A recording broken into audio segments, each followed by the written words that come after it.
In the bustling world of business, you're either moving forward or falling behind. Welcome to For Action Takers Only, the podcast and Facebook group where dreams become reality. We're here to fuel your ambition, sharpen your skills, and inspire your entrepreneurial spirit. Dive into the sea of opportunities with our insightful discussions, expert advice, and powerful success stories. From investment strategies to business building tips, we've got it all. Are you ready to take your first step towards your dream life? Join us on this exciting journey, unleash your potential, and watch as your dreams transform into your reality. Remember, inaction is the enemy of progress. So get on the action train with For Action Takers Only, because the time to act is now and the place to start is here. For those who dare to dream and have the courage to act, the world is their oyster. For Action Takers Only, where dreams meet action. Tune in, take action, and transform your life. Your future self will thank you. And welcome to For Action Takers Only. This is the podcast for serial entrepreneurs and real estate investors and anyone taking action in their dream life. My name is Todd Kirkhoff, and I'm your host. I started this podcast as a homework assignment and to network with other like-minded people. So if you like what you see here and you like what you're hearing here, please like and subscribe. We can use your support.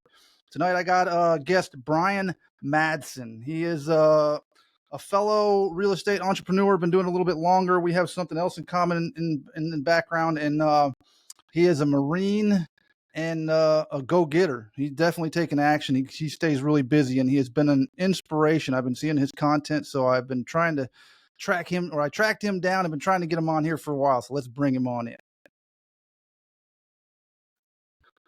How's it going, Brian? It's going, Todd. I'm doing great. How you doing, sir? I'm doing good. Thank you very much for taking the time to do this. I know how busy you've been, so we're going to get on and knock it out. Absolutely. Thanks for having me. It's an honor for sure. So what you been up to, man? Staying busy. Just got back from Alaska. That trip with Pace, Alaska. Actually, we're supposed to go right back to Montana and didn't end up making it. Putting out fires here with a few properties. But staying absolutely busy. Kind of, we've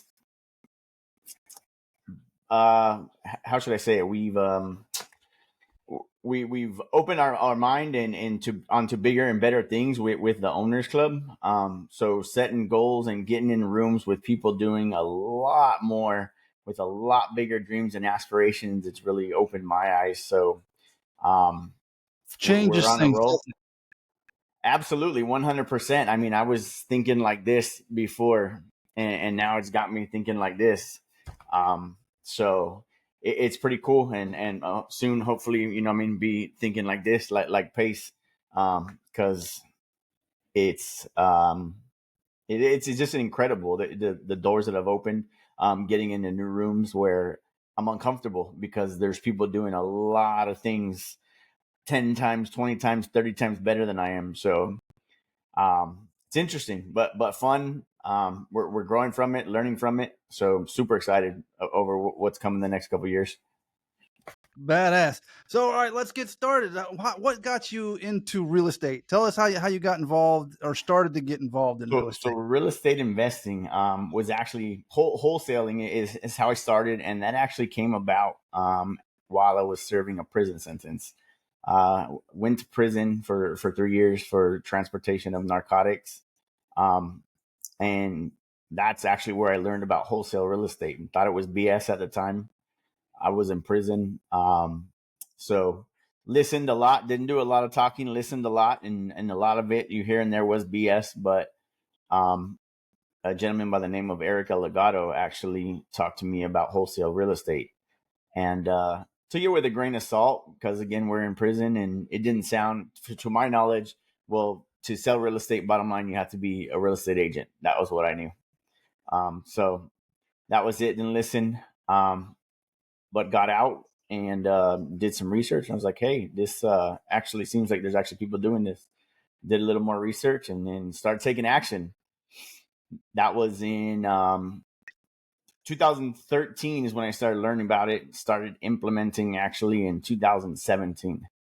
Okay. So how did you come across, you're in the Astro Flipping Community, right?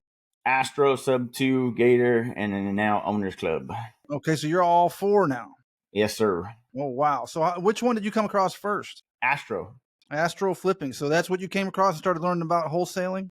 So no, it's actually I was doing wholesale. I was doing direct to seller wholesale via Facebook marketing, which was doing great. But when all the market shifted, I said, okay, I got to pivot. I got to change the market. So I started doing more research, and that's actually how I came across Jamil. Saw one of his commercials or ads on YouTube, and I was like, okay, this guy seems legit, and did a little research. Really liked, actually, one of the things that really caught my attention is that he prayed before all his calls. What was interesting to me, because you don't see a lot of mentors doing that. And it caught my attention, and he just seemed like a real genuine guy, and it was a change, obviously, going from direct to seller, and he's pushing direct to agent. So I said, okay, maybe this is what we need to do. You know what I mean? I need more people out there bringing me deals. I liked it. So I jumped in there. And then obviously right away, being an Astro, you start hearing about Pace Morby and Sub 2. So yeah, so it was Astro initially, then Sub 2, and then they finally opened up Gator. And then this last year at a Squat Up Summit, had to jump on Owners Club and get uncomfortable again. I was getting a little too comfortable. Oh yeah. Why would you say that? Why were you getting too comfortable? Just kind of with the basics, just being comfortable, plateauing. Okay, I'm making decent money, not doing too much. I'm sorry, not doing too much, as in growing. I was just comfortable, like I said, just plateaued, stayed, wasn't learning new things, and no fault to anybody else, is my own fault. Just wasn't getting out there, staying in my own little groups. Exactly. So with the Owners Club, it's put me into a whole new room with a ton of new people from all over, not just the little cliques, if you want to call it, that we're all comfortable in, where we all have so much skill, so much knowledge, and then that's it. So with Owners Club, like I said, there's people in there doing hundreds of millions. So it's a whole nother level of real estate investor. So it's got me very uncomfortable, obviously, because there's a ton of stuff that these guys know. So I'm back starting at A again, I feel like, as opposed to being fairly seasoned and decent at what I'm doing. So. All right. So what was I mean, you hear about wholesaling. Is that what you heard about in prison? That's what you started? Yeah, wholesaling real estate. Because the guy, like I said, the guy Eric Allegado that I learned from, he was a realtor for 40 years, lost his license. And I was like, so what are you going to do when you get out? You can't do real estate anymore. You don't have a license. And he was like, no, actually I can. I'm just going to move over to the investor side, this wholesale thing. Wholesale. What's I know, basic. I think of wholesale as, you know what I mean? Exactly. You go buy a bag of chips in bulk, in quantity, and then upsell them. And he was like, yeah, basically that's what you're doing. I was like, there's no way. That's BS. You can't buy houses from Sam's Club. Right. How do you do that? So what was the turning point when you got out? How did you go about getting into your first deal? Let's go there. How you started learning about this. So what led you into your first deal? So getting into my first deal, like I said, I got out, did a little more research. I was like, okay, actually, there's quite a bit of information here. And I found a guy by the name of Chris Chico on the internet, who was giving information on YouTube for free. And I just basically, okay, where do I start? I was looking, where do I start? I'm not going to worry about the rest. I'm a guy that, okay, just show me what I need to do first. So I found step A, and I went and did it. Okay, wait, hold on. These people are actually interested. They are actually interested in selling a house. Oh, shit. Okay, so I'll get back to you. I'd call my buddies. Like I said, I had that guy that I met in prison, actually. I stayed in contact with him, and I had a couple of buddies that were realtors. So I was blowing them up. Hey, what do I do now? What do I do now? What do I do now? And so I would just get step by step, A, B, C, and finally got to the point where, you know, I mean, obviously these guys are running their own businesses, they're realtors, they're too busy, and I got impatient. Like, I can't wait for your answers. So that's when I started joining mentorships and whatnot. So that guy Chris Chico, I joined his mentorship, and that was, like I said, the Facebook marketing. I actually joined now. I did his mentorship, and then, like I said, when everything shifted, that's when I came across Jamil Damji. Okay. And what was Chico teaching? Was it wholesaling or was it just a It's different? wholesaling. Yeah, it was wholesaling. Just it was direct to seller though via Facebook marketing. Okay. And then what was different with Jamil? He's doing more. Direct to agent. So Jamil does direct to agent. Okay. So there's no marketing costs or anything like that. It's just building relationships with agents. All right. And so how did that and how involved did you get in that right away? Pretty involved? Are you talking about Astro or are you talking Yeah. about the Astro? I got pretty involved right away, like I said, because I was making good money in the direct to seller stuff, and then the market took tanked. So I was like, oh shit, I gotta do something to make money. I didn't just give up. I was like, okay, I gotta pivot. Obviously, they're still making money, so I started doing more research again. Found Jamil, and like, okay, this, like I said, this guy seems pretty legit. So I jumped in there and started taking action right away. Got involved, asking questions. So you just And started calling up agents? Just started calling up agents and asking what you got or what? Yep, started calling up agents, not asking what you got, telling them, hey, I'm an investor, getting hung up on all the time. Yeah, no, I have my guys. You know the deal is just it's repetitive. You got to get all those no's to find those couple yeses. Right. So started just making those cold calls to agents, and then slowly but surely, hey Brian, my buyers didn't want this. You want to take a look? Absolutely. Okay. So Um, you were wholesaling. Are you're finding the buyers? Finding the buyers. So yeah, I started on Investor Lift, like I said, with Chris Chico. That's how they dispoed because they did nationwide. Mm-hmm. So it was a lot of stuff through Investor Lift. Was able to find buyers there, building those relationships, and then obviously once I joined Astro, there was the communities that would actually help quite a bit finding the buyers that way as well.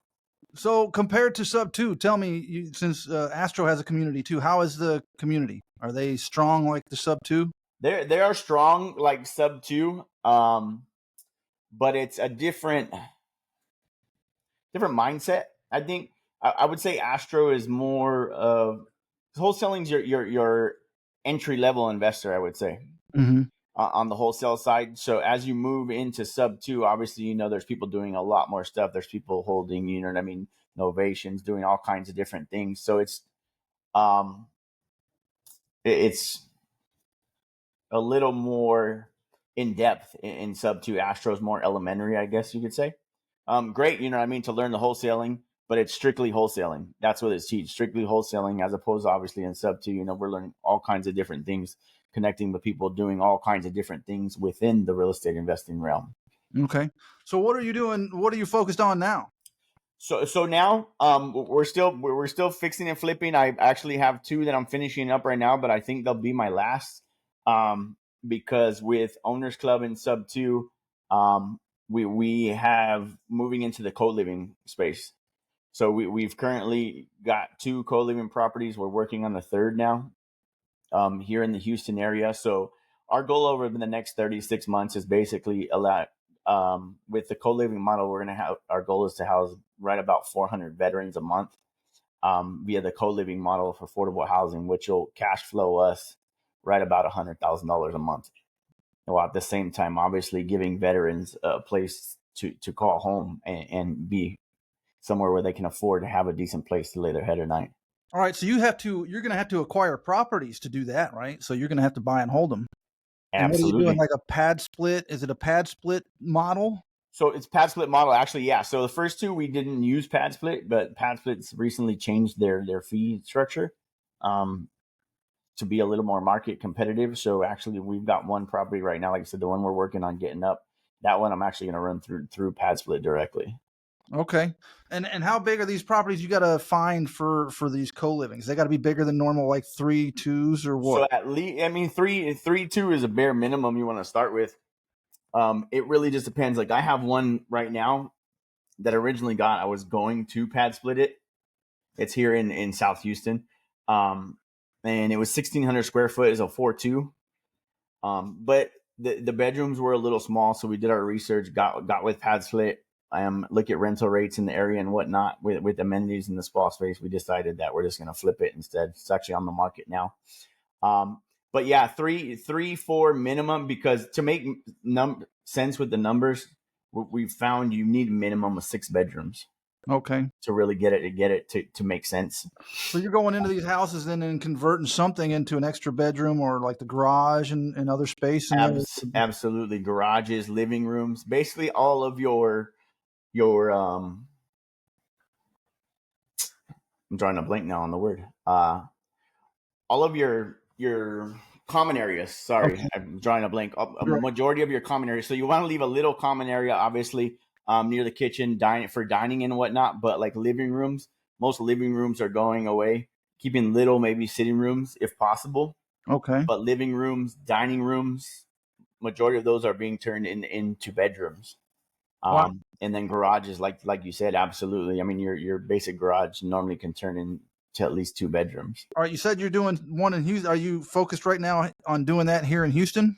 Yes. Yep. We started in Houston. Like I said, the 2 we have now and the one we're working on is here in Houston. Like I said, our goal over the next 36 months is to do 36 of them. So, working with the VA and the veterans. So we basically want to be in all the metro areas where there's a VA, obviously, because you're going to have that higher population of the VA tenant in those areas. So all your major metros, basically, you've got Houston, Dallas, Long Beach, California, Atlanta, Georgia.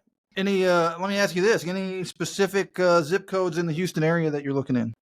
No specific zip codes. Houston actually right now, they're with pad split is performing very well.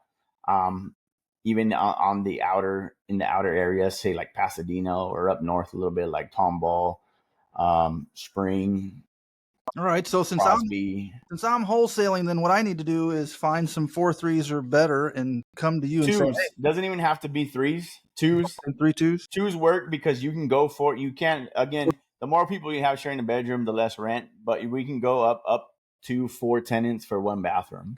Okay. So you can do 8-2 basically. All right. And what do you Prefer charge? not to. We want to put more, obviously. That's one of the main things that we're looking at is these common areas. Where are tie-ins, where we can tie into existing plumbing. Obviously, to keep construction costs down. That's one of the major things that we're looking at when we're looking at these properties. All right. So how many you have so far? I said I've got 2 done. And I'm almost done with the third one. Almost done with the third. And you want to be able to house 400 by the end of the year or It's a little over 400. Yeah, at by the end of 7 and next at year? 7.5. No, I'm sorry, 36 months, not the end of the year. Okay, 36 36 months. months. That's our 36-month goal. Yeah, so that's about the end of next year then, huh? End of 12. No. So we just set this goal about 2 months ago. So no, it's not the end of next year. Okay. It would be the Oh, end. that'd be. I'm sorry, my math is messed up. I'm 36, 3 years. yeah, I'm thinking 3 years. one year. Yeah. I mean, that would, you know what? Like I said, people have goals like this. Absolutely. You know what I mean? Once we get the machine oiled a little better, you know what I mean? Hopefully those goals change and we can do a lot more. That's the vision, the goal. Okay. Cool. So, all right. So, as you know, as being an ex-felon, you had to face some unique challenges. How did you overcome the obstacles when getting into this?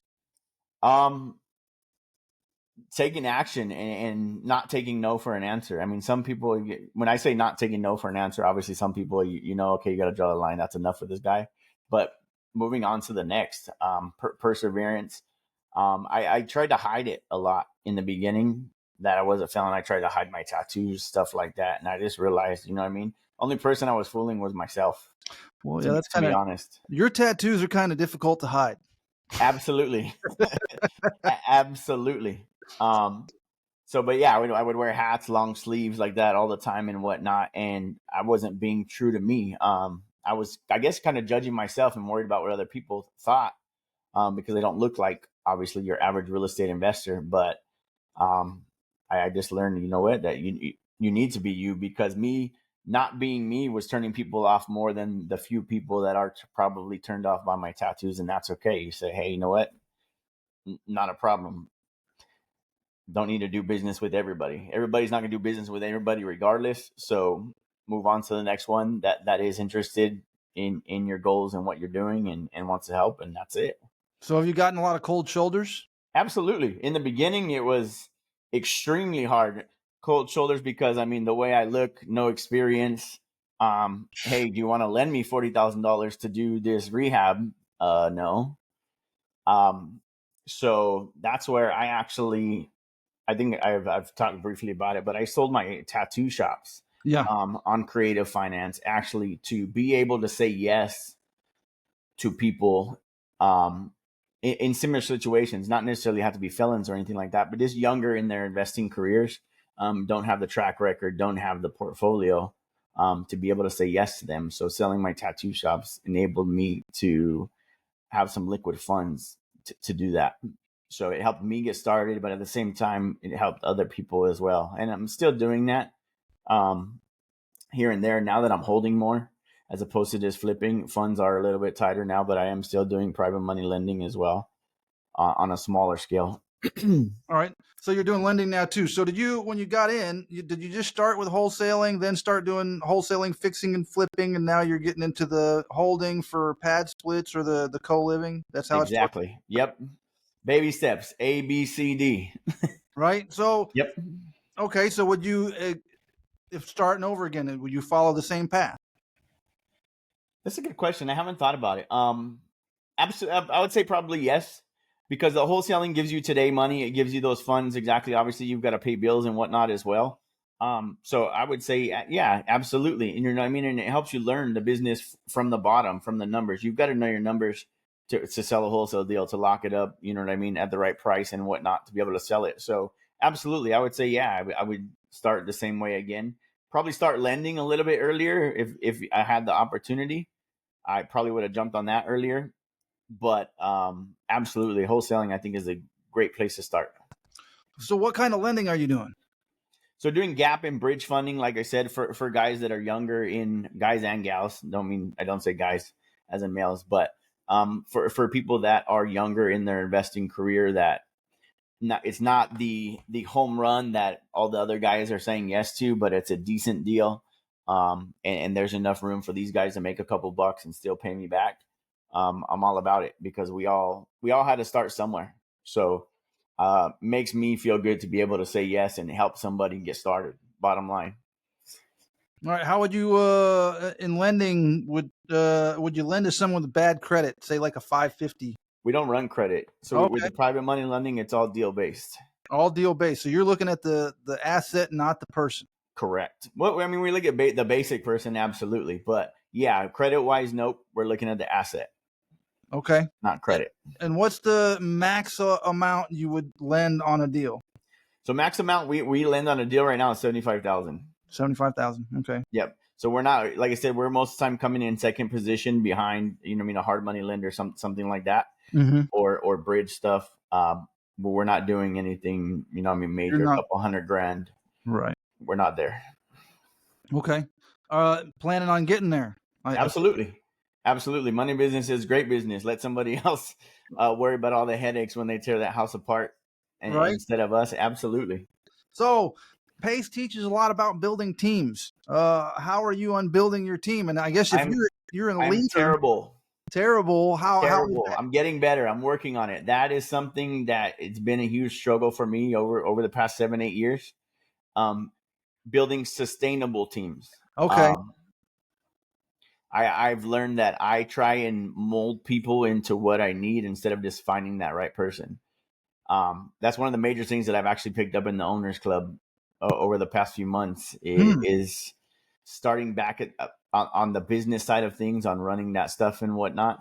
That's been my major golden nugget takeaway here is, hold on, you got to start back at scratch and stop trying to, again, mold people into what you need. You've got to find the right person. I'm impatient. So, okay, they're good at this. I can teach them this. No, you need to put people that are good at those positions, find somebody else for the other stuff. So I suck at it, but I'm learning. Okay. So what kind of team you got going now, since you're So right now I have one acquisitions guy and I have 2 VAs. okay? So you got someone making calls and then someone closing, Yep. pretty much. Okay. Yep. All right. And then I handle all the dispo, all the private money stuff, all the flip stuff. So yeah. And then at the same time, again, trying to rebuild and really focus and build a sustainable long-term team. Right. And then you got to have someone managing the contractors too. Who's doing that? You? Me. Okay. That's why it's so hard to get a hold of me. That's why I'm like, okay, Todd, yeah. No, I know you've been hella busy, so I've given you a break. That's why I was like, I got to get them done though. Now I got Pace Yep. this morning, and so now we got to get you Yeah, done. that's a hard act to follow too. So guys, I know you're probably bored after listening to Pace talk. No, Pace But does all the talking. I don't need to get to do much conversation with Pace. right. He does all the talking. He's the kind you really like to have on an interview that'll just go by and you don't have to do anything. Yep. And I'm absolutely. So, all right, tell me how your life experiences has shaped your business approach or your approach to business. My life experiences has shaped shaped mine. It started honestly when I was a young kid on the streets, and again, guys, like I said, I was in prison, so I'm not promoting anything that I did, but I hustled on the streets. I sold drugs as a kid to get by in high school what I needed since I was 14 years old. But I took those skills and I finally learned in prison that, hey, I can take these skills and do something productive with them.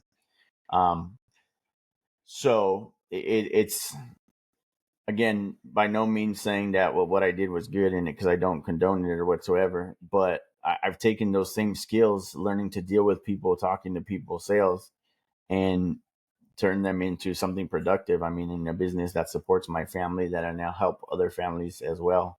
So it's had a huge huge part, I should say, on my business.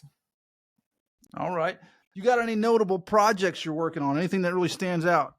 Notable, not at the moment. Give me 36 months. What about deals? Any deals that really stick out that you've done that was like, hey man, this was a real nightmare? Nightmares. I have one that's still going on. I have a Vegas property that I bought a little over 2 years ago. Really? Tell us. Bought it a little over 2 years ago. Bought it wholesale. It's funny, actually. I tried to sell it to Pace on wholesale hotline about 2 years ago, and he ripped me a new one. Him and Jamil ripped me a new one on wholesale hotline. Pace was like, "Here, call me." Didn't tell me about wholesale. Didn't tell me we were going on wholesale hotline. Then he was like, "Here, call me," and just ripped me a new one on this property, because at the time, that's when I had a dispo guy. I'm sorry, not a dispo. I had an acquisitions guy that was in sub 2 as well. So he had all the numbers and everything. Hey, here's the numbers. That's it. It's a good deal. Go sell it. This is the number. I was like, okay. So I don't even remember how I got a hold of Pace or whatnot. But long story short, he puts me live on wholesale hotline and just ripped me a new one because I didn't have all of my numbers and couldn't tell him everything about the property, obviously. How the hell are you going to try and sell me this when you don't even know half of the property, what's going on and whatnot? But yeah, that property. But I am a man of my word, long story short. So I contracted this property. I told these people I would buy this property. They moved. They were selling it because they were buying another property. So I kept the man of my word and I closed on the deal myself. Figured, okay, I'll get it sold one way or another. Closed on it. Finally, after 3 months, I couldn't sell it. So it's a high payment. It's like a little over 5%. So it wasn't the best rate. And the payment's $4,600 a month. Wow. Yeah, it's a $600,000 house in Vegas. But couldn't sell it. But again, kept my word. So I was making the payment. I said, okay, well, I'm going to sell this thing on contract for deed. Obviously, you can sell it for more, whatnot. So I did that. And these guys defaulted last year in October. Oh. So haven't got a payment since October last year. I've been covering that $4,600 payment. Oh, wow. And it's been in court now went to eviction court. Eviction judge tells the tenant, hey, I'm not a contract lawyer. So what I'm going to do, I'm going to send you guys to district court. But as soon as it comes back from district court and that judge says, yes, Brian is the owner, because the contract basically says, excuse me, if you default, this contract's null and void, you're no longer purchasing the property, you're a tenant. So told her, like, I can send you to district court. If you're not willing to leave the property, I send you to district court. When they come back from district court saying, yes, Brian is the owner, then you're going to get evicted. So you might as well just leave. So they didn't leave.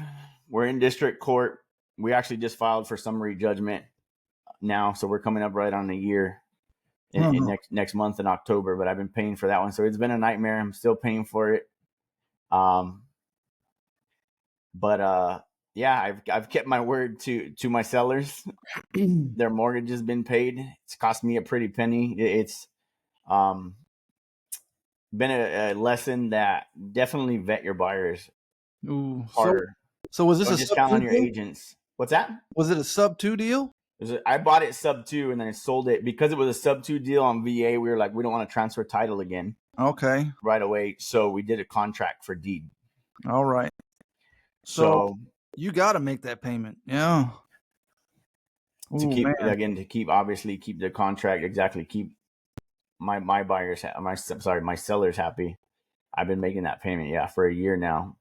Well, a tenant's in there, living it up in Vegas in my house. So, yeah, nightmare deals, absolutely. So what's the end look like? Is it any? Yeah, no, like I said, we just filed for summary judgment. For the judge to say, I mean, they have no leg to stand on.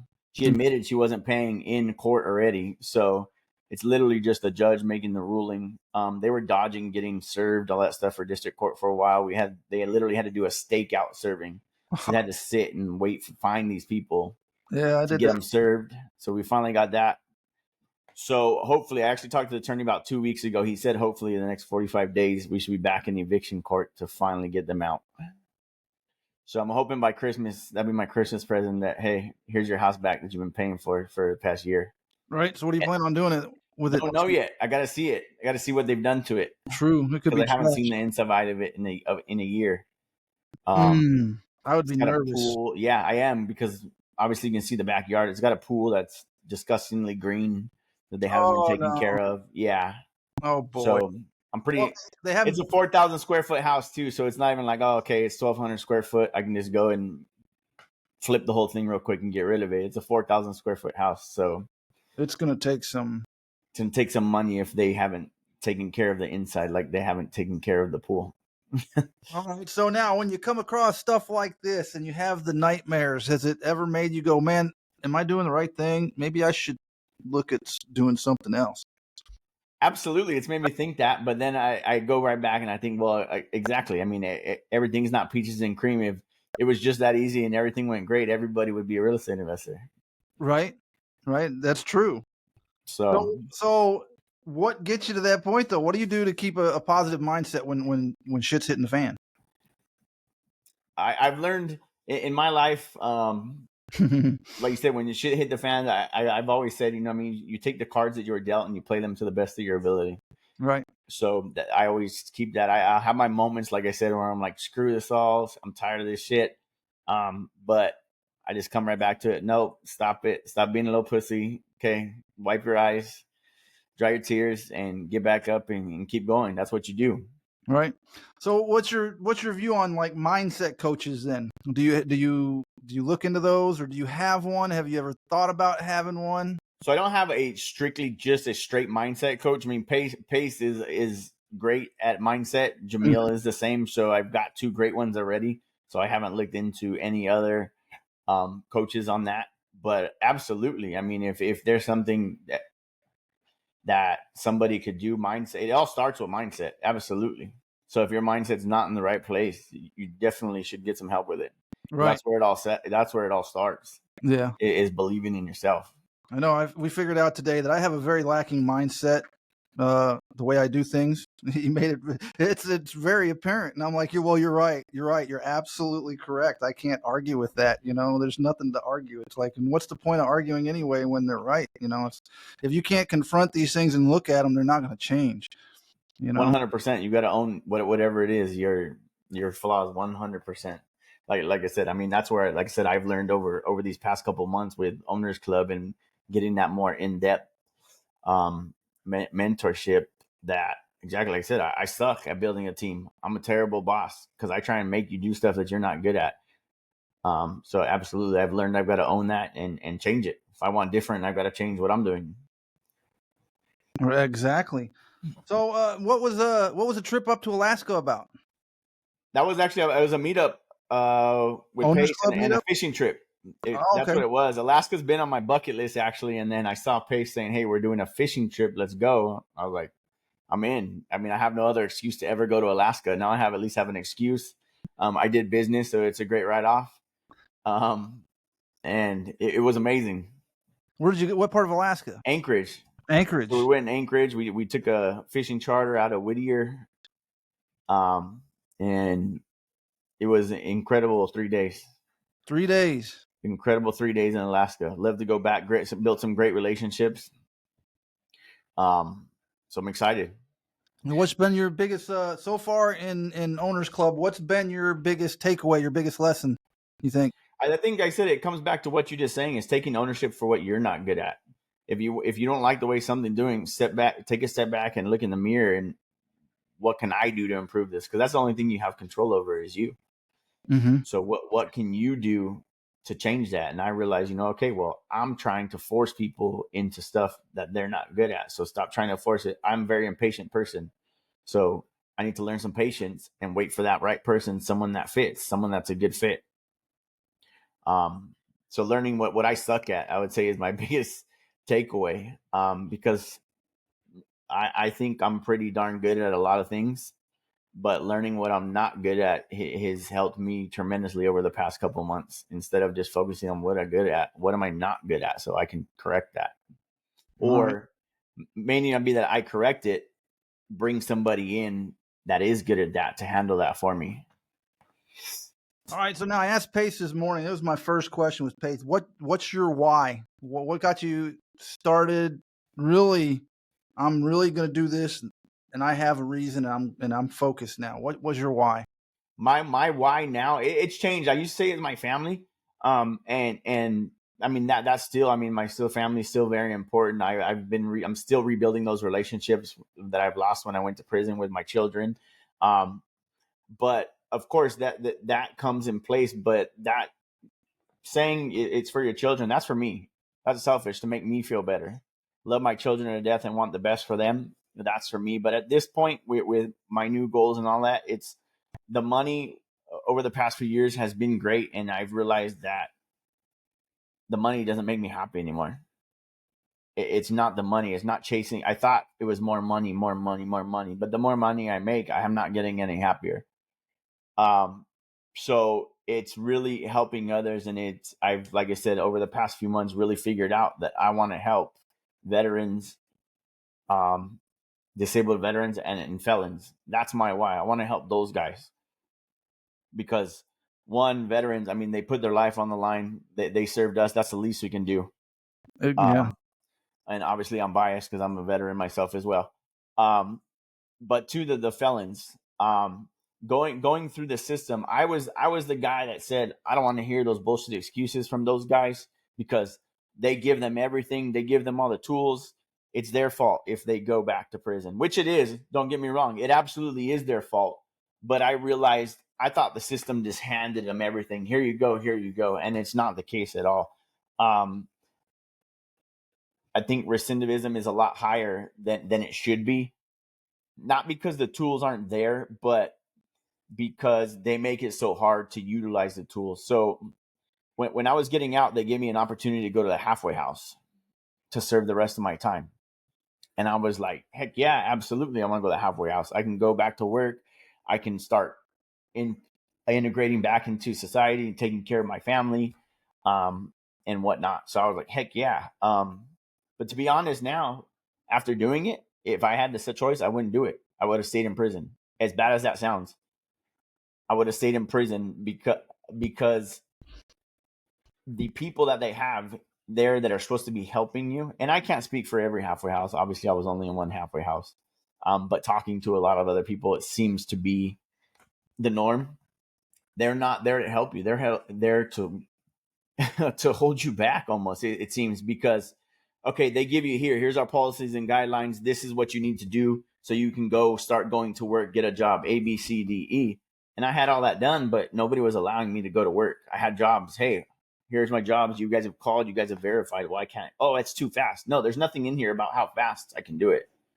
It says you need to do A, B, C, D, E, F, G to be able to go. And it was just it was a fight to follow their rules. So with wanting to help the felons, it's really to give these guys one hope to say, hey, it's not the end. It's a lesson, not a life sentence. but to be able to integrate some type of programming into these co-living homes where, you know what I mean, we get together, whether it's in one of the bigger homes or we just provide it in an ulterior space for everybody there that they can come once a week, once a month, whatever it is, but provide programming to show these guys, hey, look it, I'm living proof. I'm a veteran. I'm a felon. I have issues, but look it, it's all possible because look where I am now. So to teach these guys that they can go, a lot of them can't go work for other people. One, because they're a felon. Two, because they have anger issues, whether it's a veteran or felon. So let's teach these guys how to be entrepreneurs. Not necessarily maybe real estate investing, but teach them entrepreneurship. They can go run a landscaping company. They can go mobile detailing company, a fence company, whatever it is, a cleaning company, stuff like that. To where, okay, some of these guys can't deal in every day. Some of them look kind of like me, so people don't want to hire them and whatnot. So okay, let's give them some skills so they can be productive citizens. And I think the system's lacking that. So I want to be able to provide that as well on that side. So that's really my why is giving back to the veterans and felons and helping other people is what really makes me happy now. The money is great. Obviously, the money is a tool to be able to help me do that. Mm-hmm. But my why, what really makes me feel warm and fuzzy inside is helping others to put a smile on other people's face. And that's really what puts a smile on my face, my why. That's awesome. I really like, I have a similar background. I haven't told people yet, I haven't, and so, but they're going to find out on this. I have a background. I'm an ex-felon too. I did almost 10 years in the penitentiary, and I know exactly what you're talking about, but I didn't do the halfway house, even on parole. I got out with just regular parole. They do not. And even my parole officer told me, this is not designed for you to succeed. The parole and probation is designed so you get another charge possibly and go back and do a longer sentence. Yep. It's a business. And it's like, hey, I didn't think well, that's a bad business, but it's still a business and they're running it like a business. So they got to have repeat customers.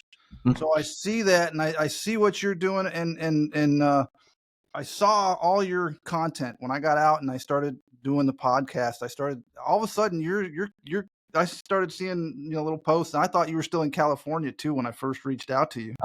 I didn't even know you were right down the road. Down the street. This guy is right down the road from me, and I didn't even know it. I thought he's halfway across the world, and I thought, well, when I'm gonna reach out, he's just gonna blow me off. He ain't gonna answer, and he did. And so it was a big deal. I really appreciate you when you responded that time, and I got to come out to your house, and we did a little interview there. That was really cool, and man, I really appreciate that. You don't know how kind of uplifting that is, especially for someone just starting out and someone with a background like we have. Because a lot of people just shut the door on us. You don't even have to say, as soon as you say, yeah, I'm a felon, that with some people, it closes the door right away. I've noticed that. So yeah, I notice how it's like, I don't say so it funny. Yeah. That somebody commented that on one of my videos just the other day, like last week. I want to say I saw somebody go on there and say, be careful, this guy's a felon. I said, hey, thanks for letting everybody know, but I actually talk about it. So why don't you go back and watch some of the other videos? But thanks for the engagement. That's a hater because you do talk about it, and if they don't know anything about you, they're going, "Oh, this guy's a fella," and you want to try and stay. That's Well, yeah, okay. But you're building. It doesn't matter. Your past is what I'm learning too. Is it's my past, and I need to leave it there. Yes, I need to acknowledge it, but that's not who defines me now. It's not who I am now.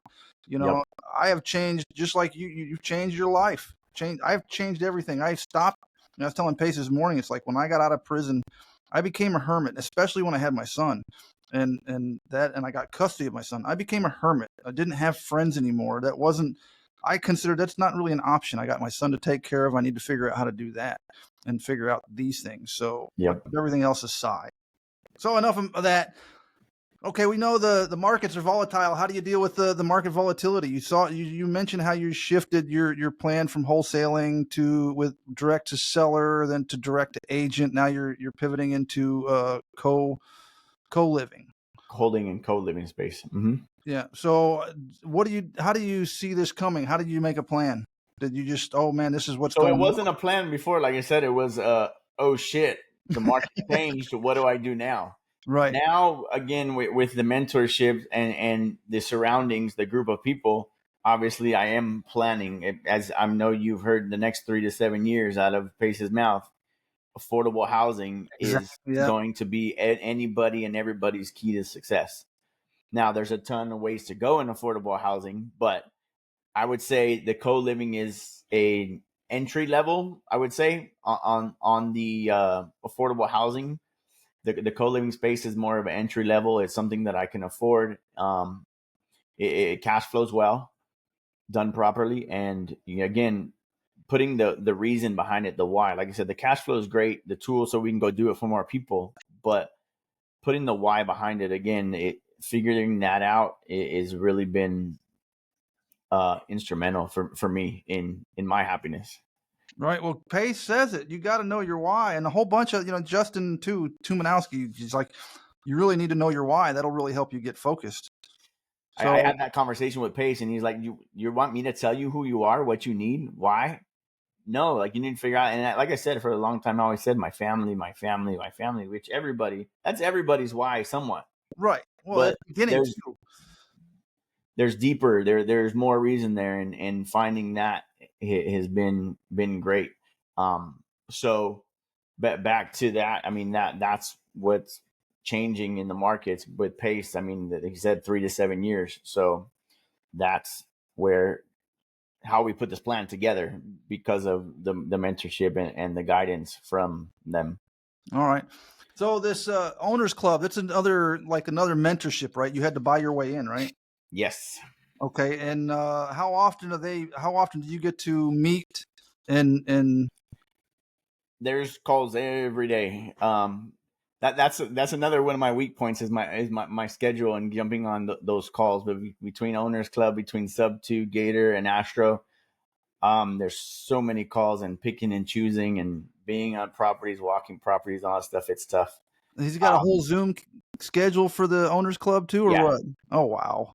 We'll Zoom for the owners club. Yeah, super cool stuff. Actually, will be coming out soon from the owners club as well. I'm sure you guys in sub 2 he talks about it too. But I mean the title companies, AI, a lot of stuff there as well, just to help everybody. But yeah, there's Zooms, a whole another calendar full of Zooms for owners club as well. So it's tough, but yeah, owners. It's like I said, it's just there's guys in there that are doing insane stuff. I mean, on insane levels compared to where you and I are at. So it's been uncomfortable, but as we all know, that's where you grow.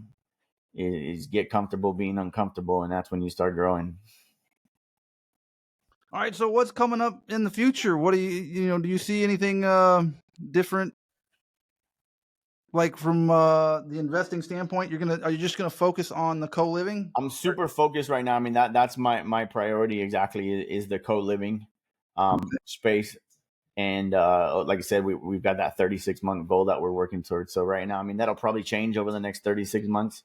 I mean, obviously, you grow and learn and change. Market changes, But yeah. that is our 100% main focus right now. All right. So what kind of advice do you give somebody, say, just coming out of prison, that you hook up with them? What kind of advice would you give them? Just getting out of prison. Keep your head down, stay focused, and take action. Bottom line. Forget the naysayers. Don't listen. Put on your blinders and go get whatever you're out to get. Bottom All right. line. And how do you deal with negative people? You don't. You get rid of it. That's something that I've learned too. You got to You don't, like you said, you don't argue. You don't, okay, no problem. And you eliminate the negativity. right. There's negative things around in my life, and then I'm some I have to just deal with, so I can't just get rid of. But it's just the way it goes. But it's hard. It's a wear on you when you have that negativity on around. You got to learn. No, absolutely. Like you said, I mean, obviously everything you can't get rid of. But you take it with a grain of salt, let it go in one ear and out the other. I do quite a bit of praying when I'm getting negative. Sit back, breathe, pray. This too shall pass. And again, these are the cards always dealt. Deal with it and move on. All right, what kind of I just lost the word. Habits. What kind of positive habits would you tell someone to develop that's getting into real estate investing? Consistency and time management. Like I said, which time management I am still working on because I'm all over the place. Time management / time blocking. Do that, and I think it will help you tremendously. It slowed my growth and my progress tremendously, not being, because I feel that if I knew how to time block better, I could do a lot more things in a lot less time. You're right. I mean, they were talking about that too. There's I've been doing some other things, watching some other things on YouTube. One was about time blocking. It's like, if you take the 25 minutes, block your day, 25 minutes, boom, boom, boom, do 3-minute break in between each one, and then just do that. He says you will accomplish way more in your day than you will ever believe. And it's so simple. It's so simple, yet we don't implement it. Well, it's the simple things we want to complicate the hell out and go, it just can't be that simple. Yep. 100%. Right? So yes, what are your plans with your team? Are you going to build your team some more? Do you have do you need I am. Again, I'm not focusing on it because I don't want to rush. I'm at the point right now where I'm going to let it kind of play out itself, as opposed to going, because again, I'm learning patience. So if I need to hire another acquisitions guy, I'm going to go focus too much on it and rush it. So I'm trying to let it be, so I don't have any growth plans right now. I do need it to reach my goal of 36 properties over the next 36 months is definitely needed. But I'm not focused right now on it because I still need to learn some more patience. Before I get the wrong person again and waste more time training, and then it's not a good fit. So team building and time blocking, those are your two weaknesses right now. Yep. All right. And we all have the big weaknesses of lying to ourselves at certain times, saying, "Oh yeah, I'm doing what I'm supposed to. I'm staying." Because Pace kind of slammed me this morning too with consistency, because he was like, I told him I've been calling for over a year. I've been doing calls, but I'm really, I've improved. My conversations improved, so there's been improvement, but I haven't made any deals yet. And he's like, "Well, I'll tell you exactly why." And I was like, "Oh yeah, you're not consistent." Yeah. Just to the point. I'm like, "Yeah, you're right." He's like, you feed your ego. You say you're coming home and doing this, and I'm making my calls and I'm doing this, but you're just doing it to feed your ego. And I'm like, you know what? You're absolutely right. You're absolutely right. I think I told you one other time too, is I catch myself self-sabotage. Yep. Yes. And it's just, man, I catch I don't realize it. It's almost like I'm doing stuff, and then it's like, I see, well, wait a second, I'm bullshitting myself. Yeah. Yeah. How often do you catch yourself bullshitting yourself? All the time. Yep. All the time. And that's exactly where, okay, hold on. Nope. Get your shit together, Ryan. Go take a breather, pray, whatever you got to do, and get back on track. All right. So we're starting to wind down now. What do you do with your spare time to wind down from some of this stuff now? If you're not just all in on it, and you gotta step back, what do you do? I don't. I tried. Actually, I was actually playing paintball for a few months on Sundays to try and unwind. But over the past few months, I've been so busy. I haven't taken any me time. What you need to, it's good. Yeah. Yeah. So I don't. I'm a workaholic. I need to get better at that. That's another one of my weaknesses as well. I say again my why, my family, and all that stuff, but at the same time, I put my family second sometimes to work, and it's not good. Right. Why do you think you do that? I'm sorry? Why do you think you do that? Why do I do that? Yeah. Are you just more focused on your goals, or why do you think you do that? Just what I know. Honestly, like I said, since I was 14 years old, whether I was hustling on the street or whatnot, it's just all I know. It's what my dad showed me. And there's good things that came out of it, but there's obviously bad too. Is I don't know when I'm learning when to say when, even though it's not for me, it's for them. All right. So you talked about getting uncomfortable in these rooms a lot too. Who is really? I mean, Pace is good at it, but anybody else really put it on you and really made you start feeling uncomfortable? Like, oh man, I need to change some things. Not anyone specifically. Not anyone is tearing me apart like Pace, as you know, Pace does. Which it's all he does it. You know what I mean, to help you grow. But Yeah. no, it's just the room as a whole, just the goals, the aspirations. I mean, there's guys in there doing millions of dollar deals. You know what I mean? On the lending side, there's guys in there buying apartment complexes, and it's with massive teams. So everything is on a much bigger scale. A lot of the guys in there. Okay. So I'm just a little peon in there, which is good. Like I said, that's how you learn. Right. You don't go surround yourself with people that are worse than you. You're not going to learn anything. Or doing the same thing as So you. there's nobody specifically that I'm saying, but the group as a whole, just on a whole nother, and a lot of it is the mindset too. Because don't get me wrong, there's some people in there that have never done it. Or I shouldn't say now, I don't know. Because Pace was saying he didn't want him in there, but Jamil helped some people. But there's people that in there that have only done one deal when they joined. So it's not even so much the dollars or the amount of deals that they're doing, but it's the mindset. It's a whole. I mean, one, these people were willing at the drop of a hat, they were willing to drop $40,000 to be in there. For Okay. one, that takes a different mindset. You know what I mean? Right. That, of belief in somebody that's willing to do that believes in themselves. But just overall, the group as a whole, not anybody in particular.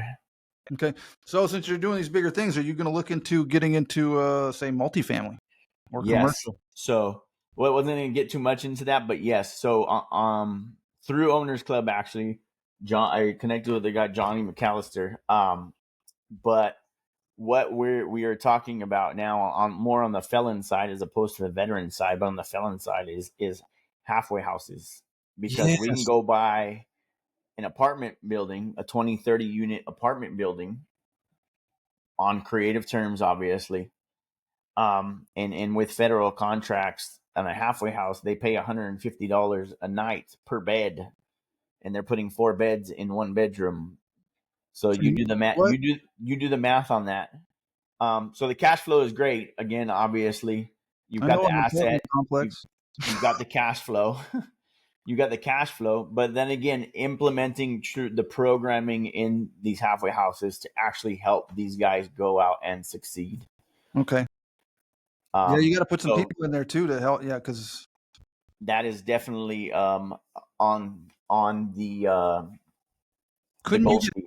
state funding for that too? Couldn't you get some money from the state for taking on? Yeah, I'm sure. Yeah, absolutely. There's state programs. I know federal just because I was in the federal system, so I know a little bit more about it. But absolutely, there's state funding. You know what I mean? Obviously, probably in all kinds of different areas for the properties, for like I said, the programming side of things.